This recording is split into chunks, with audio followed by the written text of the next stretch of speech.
Guys, we're back with Don't Give Up on the System, and I got a very special guest for you today. The first African-American female justice of the peace in Southeast Texas, Judge Naomi Doyle. She's a mother of 3, she's a wife, and she's in the highest producing court in Jefferson County as far as what she brings in. She's physically in the community. She does a lot of programs. I can't wait to let you guys hear about it. Just know this interview is going to be one for the books. Naomi is a key contributor to this community, and we're thankful to have her. Let's get into the episode. He told me, AJ, you either going to be a politician or a pastor because you have a gift. The sky's the limit, the sky's the limit. So fly. We do all this for them generations that come right after us. He tryna make a way, he made a way, and I got so much proof to show for it. The sky's the limit, the sky's the limit. Whoa. I didn't choose politics. Politics chose me. So tell me, who is Naomi Doyle? Well, I am a wife of what I think 14 years now. I am a mother of 3 children. I have a college student, and I have 11-year-old and a 10-year-old sons. And so those are like primarily my first 2 things, right? Mm-hmm. And then I'm a daughter. I'm a preacher's daughter. My dad was a pastor for so many years, and now he's an assistant pastor as he's retired. And I think those are the crux of who I am. It kind of speaks to my family values and my Christian values. And so that's who I am. But also, I like to dance. I like to have fun. I like to do things as well. Yeah, so, those are some of the values. Those are some of who you are. Can you tell me a little bit about your background, like growing up? Sure. So I moved to Beaumont when I was, I think, in 4th grade.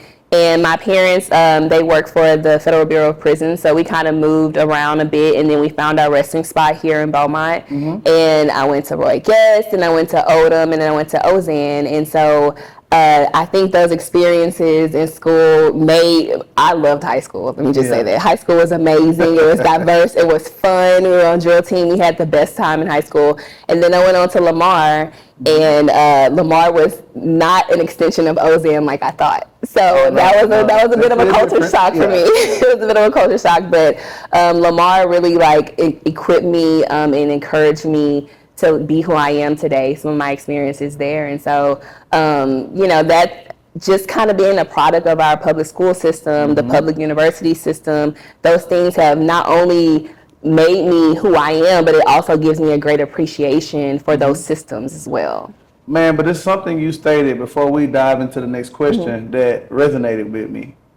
A lot of younger professionals say, when I graduate from high school in Beaumont, I'm going to move and I won't ever come back because it's nothing to do in Beaumont. But you didn't take that path. Can you kind of speak to, your reasoning why? I don't agree with it, but Can you speak to your reasoning why? Yeah, so I'll be honest with you. I wanted to leave. I think I wanted to go to Jackson State University. That's where my dad graduated from. I wanted to go to HBCU. I was very excited about that. But I had a daughter when I was in high school. So then I had to change my trajectory, right? I knew that I was gonna go to college, but I had to do it in a way that made sense for me and my daughter. I wanted to raise my daughter, and so for that meant I had to be here locally. And so I went to Lamar, and I just fell in love with the fact that we can still be here and produce. We can still be here and make our community better. Someone has to stay to make it better. And so while I applaud everyone who goes off, some people have to be here and have to have a passion for the community and for making this area better.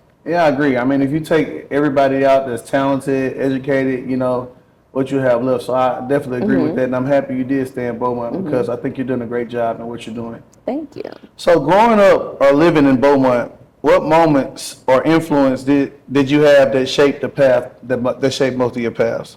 I'm going to repeat this question. Growing up or living in Beaumont, what moments or influences have shaped your path? Oh, damn, that's a long question. Growing up or living in Beaumont, what moments or influences have shaped your path the most?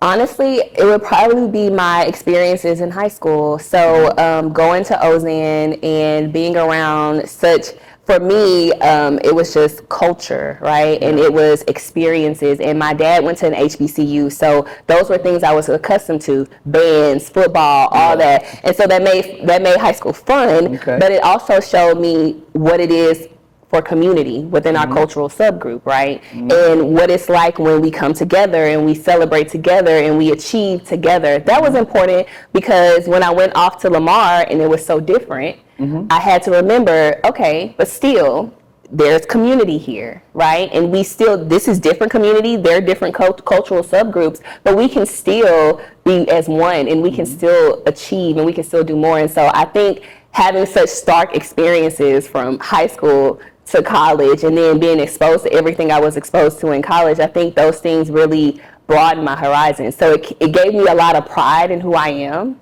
Very much so, but it also allowed me to be able to work in diverse communities and with diverse people, and so I think those things shaped me the most. I think that's pretty cool because, like, even in high school, Central and Ozan, and I went to Central, but I always felt like it did give HBCU vibes. Like, Oh, definitely. you know, when I went to HBCU, and my daughter is kind of funny right now. She goes to Beaumont United, and I say, well, baby, like, what do you like about Beaumont United? She said, Dad, it gives me HBCU vibes. I'm like, okay, okay. And that's an awesome thing. We want to encourage our kids to explore in that way, and so that's really awesome. Yeah. So, what do you feel are some of the most pressing issues facing Beaumont today, and how are you working to address them?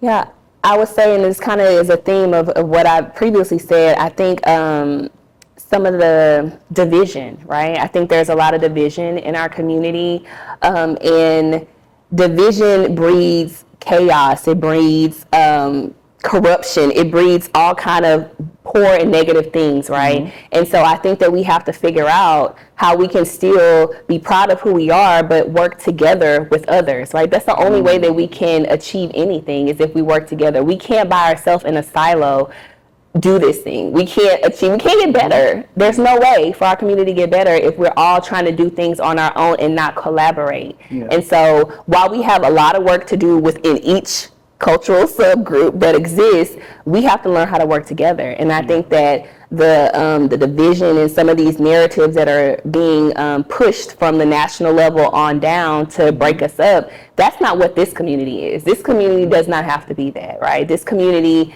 is different. We're fathers, we're mothers, we're all these things, and so we go to churches and we do these things, and we have a lot in common, more in common than we have, different. And so I think that we have to really start focusing on that. We don't have to be like the nation. We can be our own individual group here in Jefferson County and Southeast Texas, and especially in Beaumont.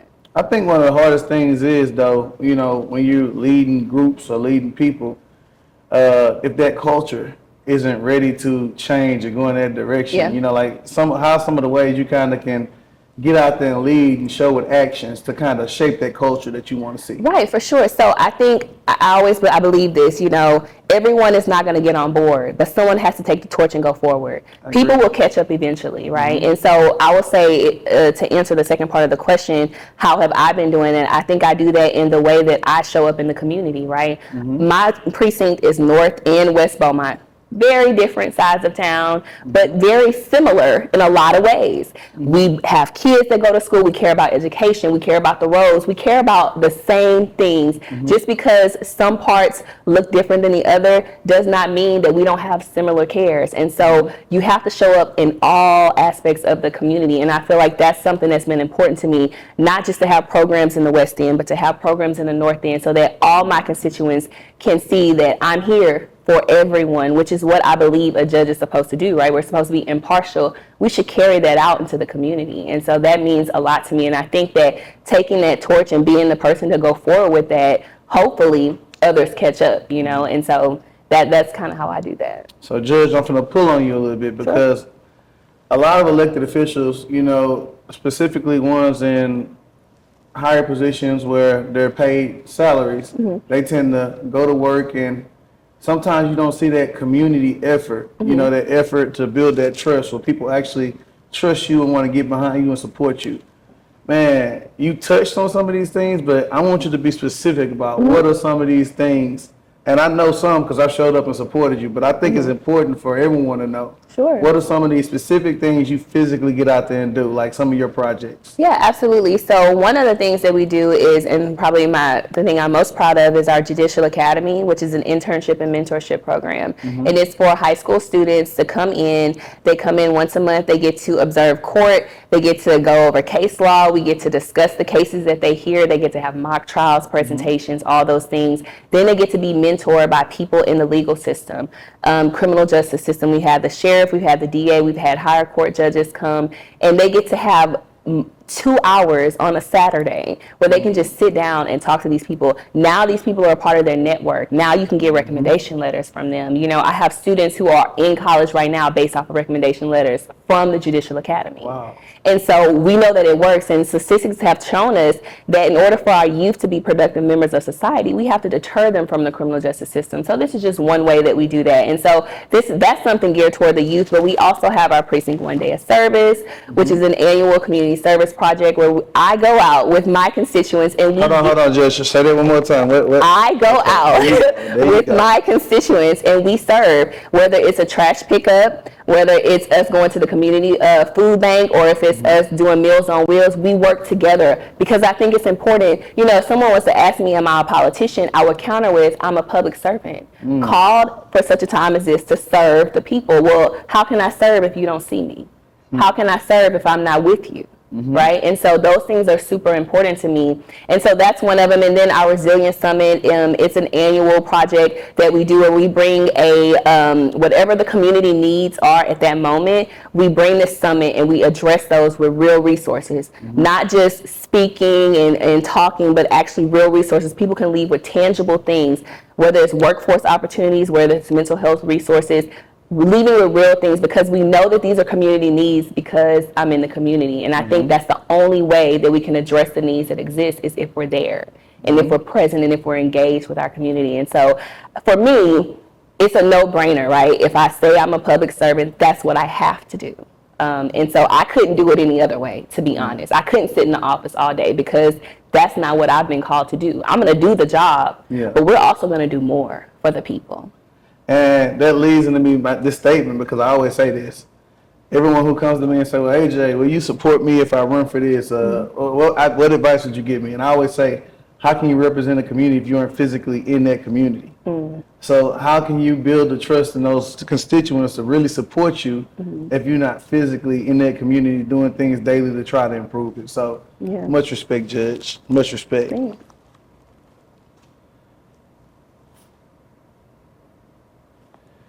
What are some of the biggest challenges you face in your career or personal life, and how did you overcome them? Let's see. Yeah, so the biggest challenges that I've ever faced in my life have always come from within. While there are always external forces that are working against you, you know, politics can be a nasty game sometimes that people like to play. I have to remember I can't play it that way. And so sometimes when you're faced with those challenges, do I respond? How do I go about making a proper response that still keeps me in a space where I'm upholding the standards that I believe in, right? And so when I say the challenges have come from within, when I first came into office, you know, there was a bit of imposter syndrome. I was like, oh my gosh, like I made it here. Do I belong here? When I go to when I go to the judges' schools, I don't see a lot of people who look like me. Do I belong? I don't really know the job that well. Am I ready, right? And so how I met those challenges was I got in my book. I got in the law, right? I went there and I was like, let me learn my job. Let me learn how I can do this so I feel confident that I know I'm supposed to be here, because the truth of the matter is I wouldn't be here if I wasn't called to be here, if I hadn't done the things that God said I was supposed to do to be here, right?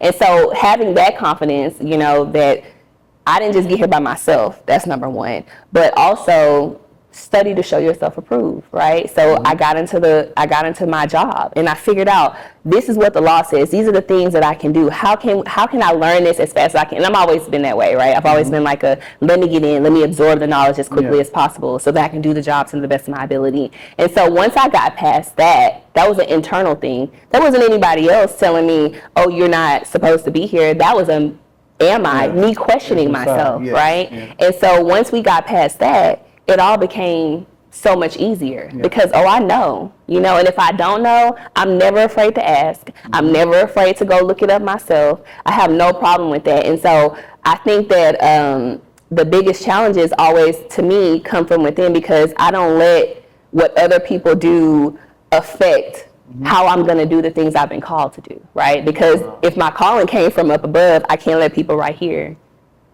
stop me from that. And so that's those internal battles. And once you beat those, like fear, anxiety, and things of that nature, once you overcome those things, and you have to do it on a daily basis sometimes, that's when the walk becomes easier.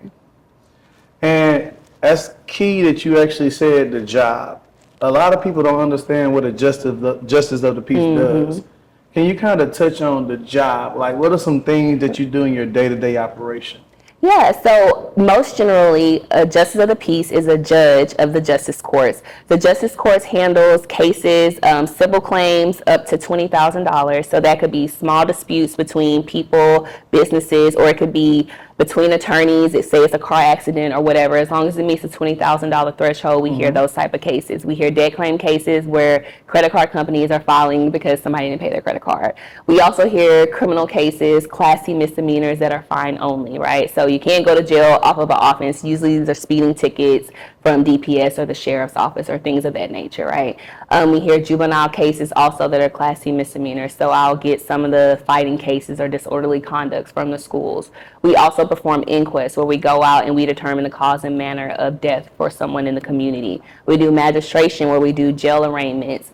We do administrative hearings. So like if someone needs an occupational driver's license, we do all those things. And so we're really a catch-all court. And so I actually am a member of the legislative committee for the Justice of the Peace for the state of Texas. And so as we look at legislation that affects the Justice of the Peace role, what we're learning now is, anything that the higher courts don't want to do, the justice courts will do for you. So they kind of like throw a lot of stuff on us. So our roles are ever expanding. And it's really become very much more of a professional court, depending on where you are, right? So some courts are bare rule.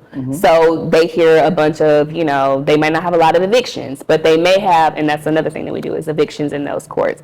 But they may hear things like, animal cruelty cases a lot. They may hear a bunch of criminal cases because they have a bunch of highway patrolling their area, right? And so it's just different. Courts are different, but what I've seen in my court specifically is that we've been able to establish a professionalism in our court because of the way we handle our civil cases, right? And so I inherited about a 3-year backlog when I came into office, no fault of my predecessor, but because we had COVID and we had all this stuff, so we had cases, things had changed. Just sitting forever and ever and ever. And so I was like, this just doesn't make sense. How are we going to clear this backlog? And so because I'm not too proud to ask others, I talk to other judges in other counties that look similar to mine in Harris County, in some of our smaller counties, Fort Bend County, and I talk to them and they've implemented processes to clear their cases, right? Do you want to proceed with your case or not? Like it's really simple when you think about implementing the processes. And so we've done those things, and that's allowed us to kind of establish ourselves as like a professional court. When attorneys come into my court, they already know you don't have to explain the law to me. I got it. You know what I'm saying? And when you do, I understand that, but also I got a computer right in front of me. You can't just tell me anything. You know what I'm saying? Because that's what I love attorneys, but that is what they do, right? Everybody's arguing their points and they're interpreting the law in a way that benefits them. And so a judge has to come in and interpret the law and decide, is that interpretation correct or is this one? And I think that we've established ourselves in that court as someone who can preside fairly, justly, and who knows the law. And so you can't just come in with anything in my court, right? And so I actually love that about our court. But it's something I researched about your courtroom. I think I seen something about highest producing. Can you kind of speak to that? And I think that's huge. I think people need to understand How you producing and how does that work? Right. So I have the highest producing civil justice court in Jefferson County, and kind of some of the things we just talked about. But we have a bunch of cases that get filed in our court, whether it's debt claims, whether it's default judgments for all types of things, or just civil cases, whatever, small claims, evictions, all those things. We have a high level of those because of some of the relationships that I've been able to establish from the judgments that I return, right? Okay. And so not only do we have a large amount, we have a range of complexity.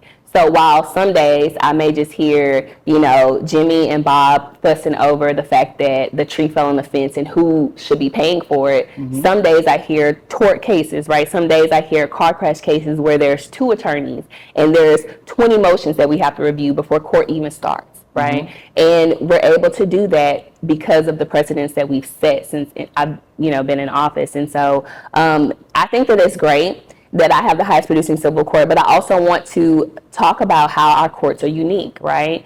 Our courts throughout Jefferson County are different. Our courts throughout the state of Texas are different. And I'm familiar with all of it, not just our county, but the other courts, because we have to talk to them when we look at the legislation, right? And so in our county, say for instance, Judge Shashawn out in Hampshire Finette, he has the highest producing criminal court. And that's because he has no municipalities. Most of his area is rural. So DPS is filing their cases there because that's where they're getting tickets, right? And so it makes sense. And in my court, I have the highest producing civil. My colleague, he has like the most inquests because BPD loves to call him. And that's because of the relationship that he has with them. And just like I've established relationships with the legal community and with the community to show that I am a fair and just judge that understands the law. And so we're just unique. And I think there's beauty in that, right? I think that there's something that tells you that we can all run our own race. We have our own lanes. While we do everything, and I hear all those cases, and I do inquests, and I do all the things, it's okay that you have a specialty, and you're able to produce at a high level, and I've been able to do just that.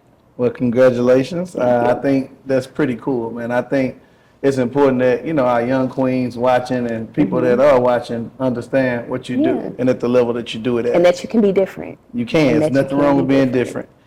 Are there any misconceptions about your work or the community that you like to speak on and clear up? So, I won't get too deep into it, but I will say it kind of just feeds off of what we just talked about the uniqueness of my court and how courts are different, right? And so just because you see, I'll use myself as an example, just because you see me out in the community with programs and doing things for the community doesn't mean that there's other judges that aren't doing anything or that they're not effective judges because they don't do those things. And so I think that once we understand that courts are different and that there are nuances, and you kind of need to understand the breadth of everything that we do and how, there's 30 plus duties that we're required to do. Not everyone does everything, but we're required by law to do it, okay? And so we have to remember that it's different. And so again, just because I do community programs and just because I have the highest producing civil justice court doesn't mean someone else doesn't have a high number of civil cases, right? Or they don't hear civil cases. Yeah, true. Right? And I hear inquests, right? And I think that was something that came up, and I do inquests when I get the calls. Now, if BPD don't want to beat down my door at 3 o'clock in the morning, I'm not going to fuss with them about that. Y'all want me to sleep? That's fine. Totally understand. That's fine. Totally understand. But when it comes time for a complex legal matter, people know exactly where to go, right? And that's okay. And I think that there is beauty in the difference. And instead of us trying to be and I say us, I mean the community or whomever, thinking that we are in competition. We are not in competition. We all have the same duties. It's just about what you have created as a specialty because of your expertise. Right? And so I think that right there could probably clear it all up. It's not because people aren't doing, right? Just like I said, not because people don't care about the community, that they don't have programs. It's just I have a different call on me. So for me, I knew when I came in, I wanted to be a professional judge who was going to have a courtroom that was going to run efficiently, that was going to be fair, that everyone would get heard, but also that they would know the law is going to be adhered to here, right? Doesn't mean it's not happening in all the other courts, and I believe that it is, but we're different. We're not in competition. We're all working together, right? I don't run against my colleagues, you know? We're not in competition. That's real. We're running this together. That's real. And yeah. I think this kind of goes to what you're saying. Like, there's nothing wrong with simply being a star in your own lane. That's it. You know, like, I try to push that all the time in leadership, you know, like, be real great at what you do. There's nothing wrong with being a star in your lane, you know, like, because everybody's being a star in that lane. When you put it all together, it's producing. Like you said, different entities, different courts actually produce in other areas larger than others. So when you put it all together, everyone's successful. Everyone's working for the county, right? Everyone's producing for the county. That's the truth of the matter. The truth of it is all this stuff gets piled into one big thing about what justice courts are doing, right? And all together, I play my part. My colleague plays his part. That judge plays his part. And we all are producing for the people, right? And that's what we should be doing. And so it's, to me, even though I always say I have the highest producing court, because it's a fact, right? It's just a fact. It's not to disparage anyone else. It's just a fact, right? And that's okay. And I totally respect that because, man, everyone in that position was actually elected by the people. Exactly. And we all respect the people who put us in the positions we're in. So I totally agree with that. What does the community mean to you? And how do you see yourself playing a role in building the Beaumont community? Community means to me, I think when I think community, I think family, I think familiar ties, friendships, colleagues, I think, you know, people that you see on a day-to-day basis, right? And I think that that's what's something so great about being a public servant, right? You're called to serve people. And so you can't have community without people. And if you want to serve people, you have to be in the community with the people. And so for me, it's just about how do we work together, right, to progress, period. Like, community should be working together to progress in whatever way, in all ways, to progress in some way. And so for me, that goes back to the programs that we do, right? That goes back to if I see you out in the community, you have a question that I can't answer, then I will answer it. If I can't answer it, I'll get you the resources so that you can get the information, right? That's really important to me. Being a resource-driven court, I put that's like a moniker of mine, because you should be able to come to me, and if I can't get you the answer, I can definitely point you in the right direction, right? Legal information is something I can give out all the time. I can't give out legal advice, but I can give out legal information. And if you need a referral for a resource, I can do that, right? And so for me, it's about how do we work together to progress. Whether that's in the courts, whether that's creating programs, whether that is financially contributing to some little league or some organization, whatever, right? It's about how can we progress. Because kids need to be seen, kids need to see that they have elected officials, they have adults who care about them, right? I agree. And either you're present or you're somehow showing them, yes, I care about you. So you brought up working together. I think something is important when you look at elected officials, specifically generations. You know, you have I call them seasoned citizens. I don't like to call them senior citizens, so because I respect everything they've done before us. But you have your seasoned citizens, and you have we're considered a younger generation. You got a husband, 3 kids. I got a wife, 4 kids, but we're still called the younger generation. Like, what are some things you see with the older generation and the younger generation actually working together, similar to what you were saying earlier? You know, I think communication and understanding is so important, right? So for us as a younger generation, which I don't think my daughter would consider us a younger generation. I know, my baby tell me I'm not young anymore too, so I understand. I'm real clear on that. But I think that communication, right, it goes both ways. So we have to be able to listen to what they say, right, and take in what they say, because they have wisdom, they have knowledge, and they have experience. If nothing else, if they're not an expert at something, they have experience. And they've lived through some things, and they've seen some things, and so we have to listen to that, right? And then we have to be able to articulate ourselves and our needs and our desires and how those things may have changed over the years, right? That's where it comes into them listening to us as well. because we can all learn from each other. So if I sit down with my parents and, they start telling me a story about something that happened back, in the civil rights or the 70s or something like that, I'm going to listen to that.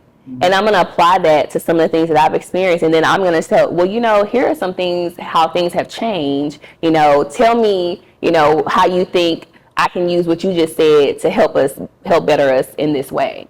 And so communication and understanding going both ways. I think that sometimes it just is coming from one direction, right? Maybe sometimes the older generation feels like y'all just need to listen to what we say. But things have changed. At the same time, a lot of stuff is the same. Don't give up on the system. This particular episode was brought to you by Redirected, The Road to Self-Discovery, a nationalized published author by the name of Ashley Turner. Ashley, thank you for your support.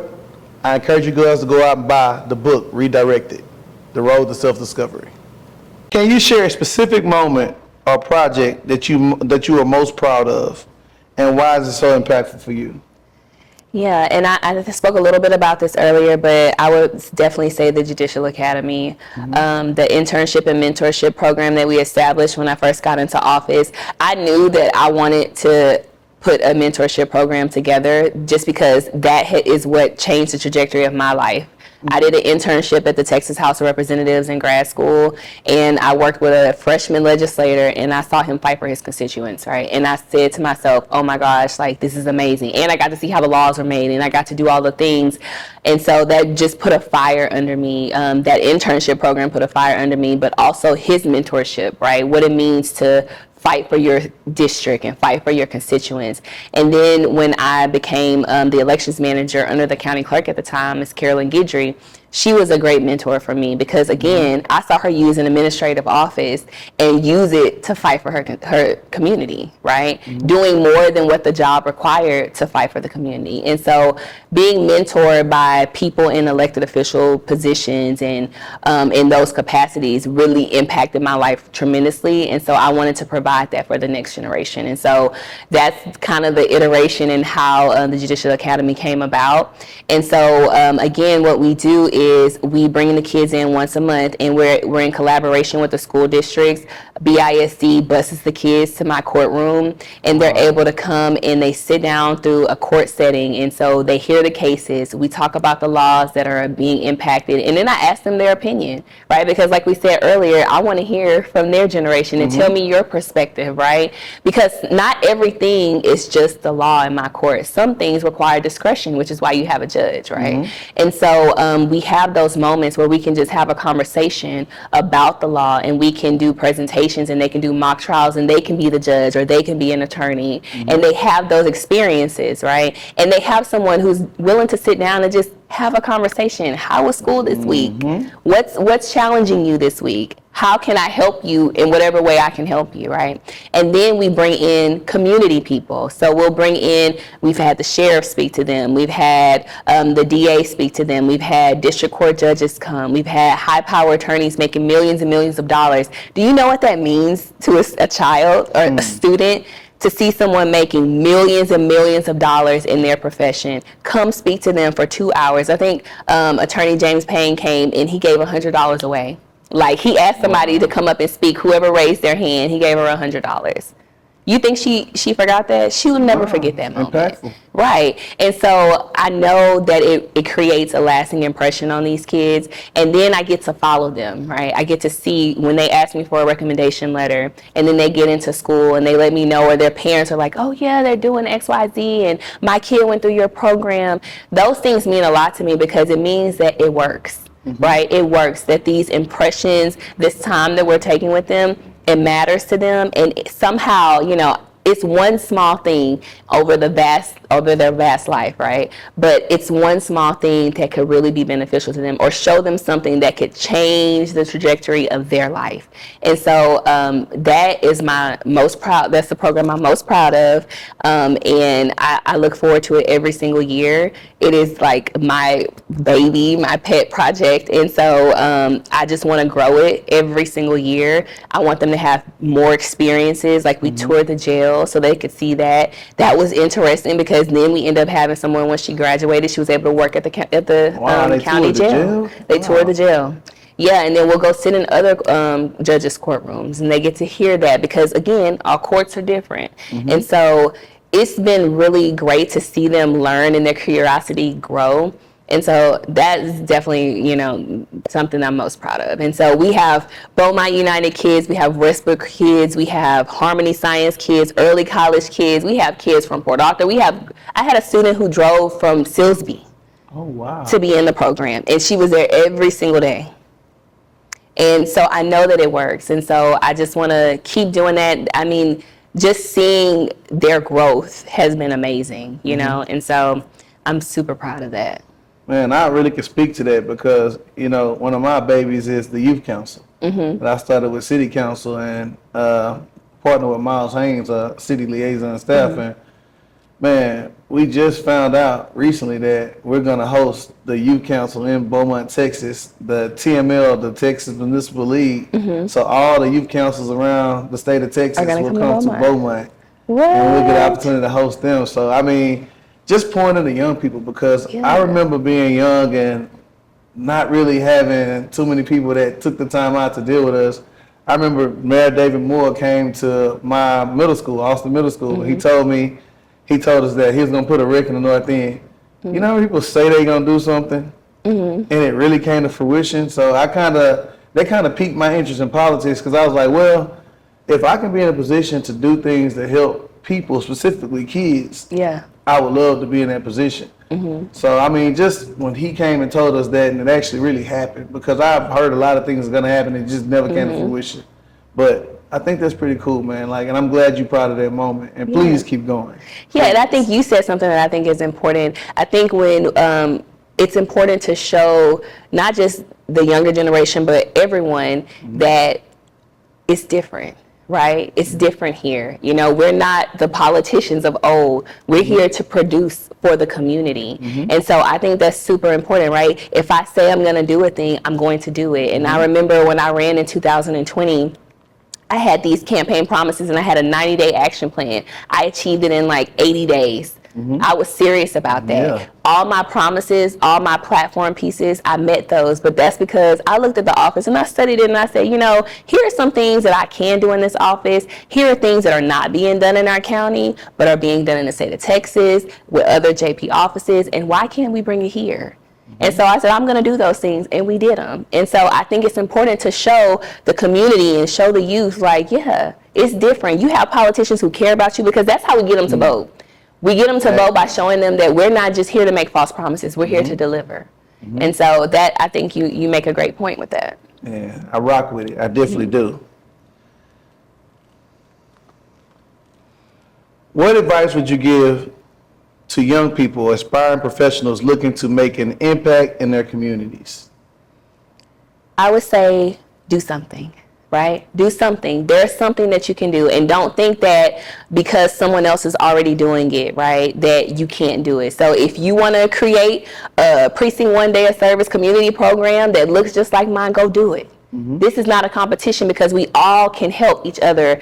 We all can help the community, even if we're multiplying or duplicating services, right? Because I may be able to impact this group, but you can impact another group doing the same exact thing. And so I would say, get started and do something now. You don't have to wait. If you feel like you want to serve, you can go to the Southeast Texas Food Bank. You can go serve at your church. You can start there because that's where it starts, right? In ways that you can make a real impact. You can start at your church. You can start at your school. Maybe you're on student council. Maybe you just go and help the teachers do X, Y, Z. That service, you getting yourself accustomed to service, that's how you become the leader that we need, right? By serving. And so do something. There's something that you can do to be a positive impact to the community. And I would say, do it. Don't let anyone tell you that you can't do it. Why can't you create an app that's going to bring, attention to our city and that's going to somehow drive dollars?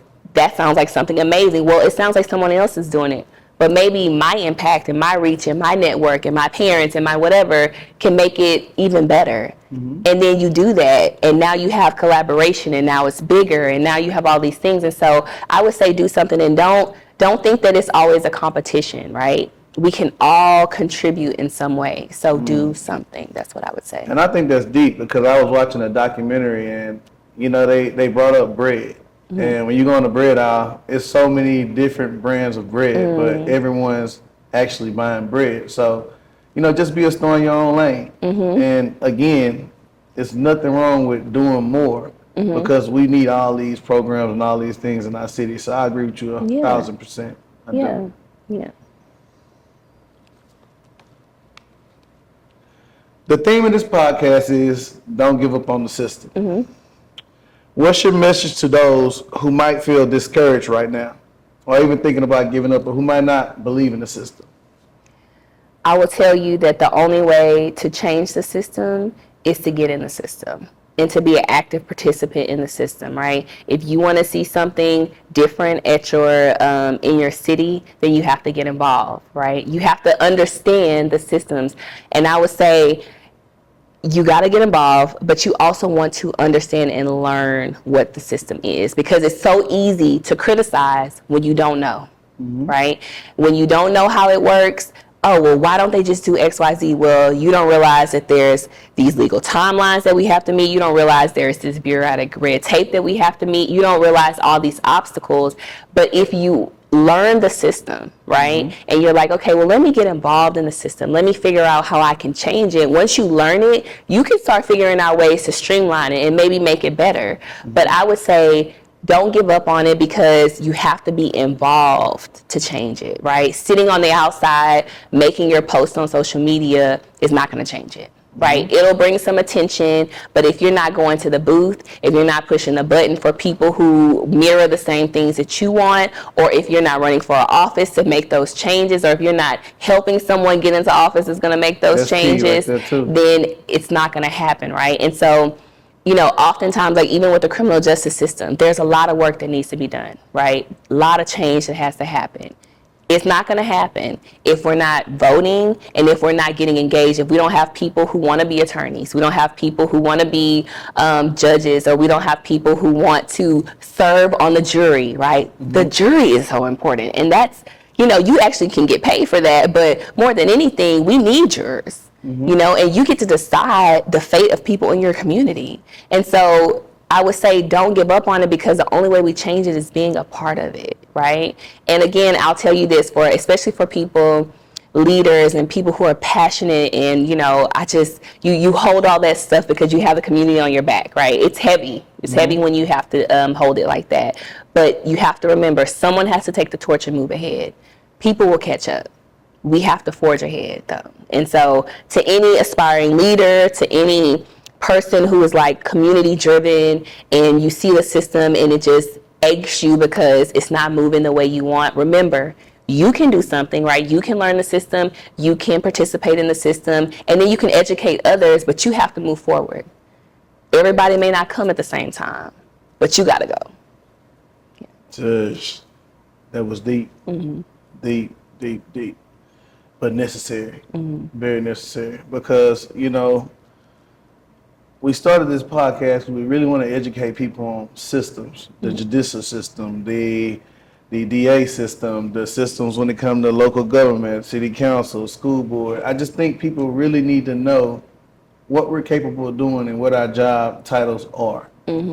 I think that's key. And I'm real glad you came on today, because I think we got a glance in your life and actually what you do and how great of a person you are, Judge. So I appreciate you coming. Well, thank you for having me. I love to talk about the things that we're doing in office, but also any opportunity to educate people on not only systems, but the importance of voting and the importance of being the change you want to see, right? If you want to see some change, you have to be a part of it. So you have to do something, right? I mean, I did this as well, but even when you go to Lamar University and register some of those kids, like, how has that experience been?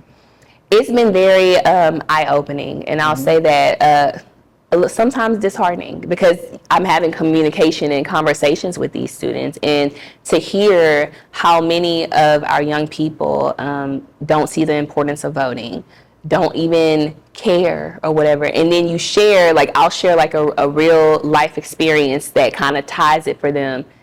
They still don't grasp it, right? And so sometimes it's disheartening, but then you have to remember, again, everybody's not going to get it. But if I'm talking to a room of 30, And, I have 10, 15 kids, so like, it doesn't matter. I'm not voting. It's not important. I have about 5 to 8 kids in that class that are like, so yeah, let me get registered. And so when did you say early voting was? And so where can I find out about the candidates and how can I get involved? You'll have some of those. And so again, I say we can't get discouraged with that. And I have to remind myself of that. I think everyone, again, who has a passion for better in their community is faced with that, because you will always have naysayers, people who are apathetic and just don't care, right? You'll always have that, but you can't stop, because in the midst of all those people is the next leader. In the midst of all them people is the person who's going to take up that torch. And if you don't give them the flame or the ember, how will they go, right? And I think that leads into something I live by. I always say, every person you encounter, you want to make sure you impacted them some kind of way, in a positive way. You might not get them the first time. You might not assist them the second time. Just be persistent and be that same person every day. And do what the God has put you on earth to do, and you'll be amazed at how you can kind of transform this community and the people's way of thinking. Yeah. Like I've had a lot of young kids who said that they don't vote, they don't do this, or they don't even go to church. I've had a lot of those, but we were privileged recently to take a group of young men to see The Forge, and it's kind of funny because at the beginning of the movie, you can hear the kids kind of talking, right? They were talking while the movie was going on, not taking it serious, but you kind of heard them get quiet. Then you heard them not say anything at all. Then at the end of the movie, they were clapping, they were hugging each other. These were kids from Westbrook and Beaumont United rival schools, but they actually, really enjoyed it. So, we prayed on those kids, loved on them, and it's nothing wrong with being who you are, shining your light everywhere you go. And I think you do a good job of that. Well, thank you. And I think it's also important what you said, what y'all did. I'm sure it was also intentional, but what they saw from men, taking them to do something, right?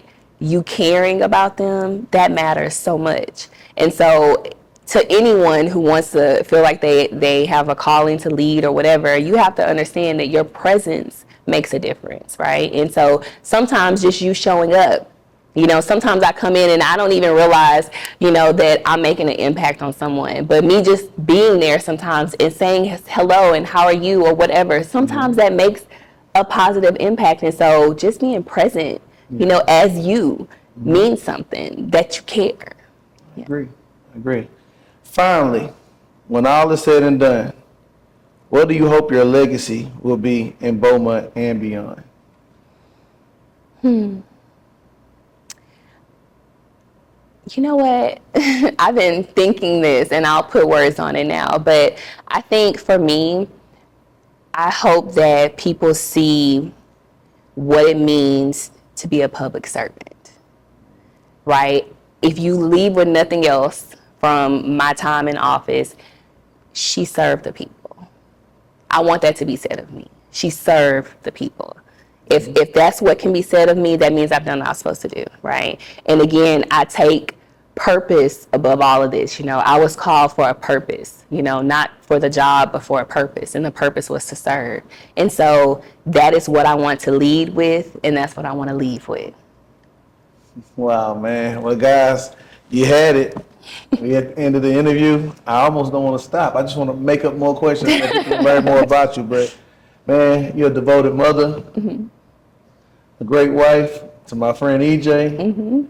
And I just want to thank you for coming on the show. I think it's important that people got to see Judge Naomi Showers Doyle. Well, you see me. All right, guys, we're out. Wow, that was an amazing episode. Naomi Showers Doyle, judge. She murdered it. She showed how she was physically in the community.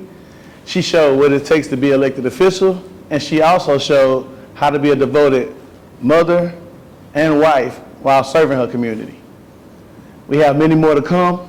It was fire, it was exciting, and don't give up on the system, guys. We just warming up. I'll catch you at the next episode. Sky's the limit, sky's the limit. Whoa. I didn't choose politics. Politics chose me.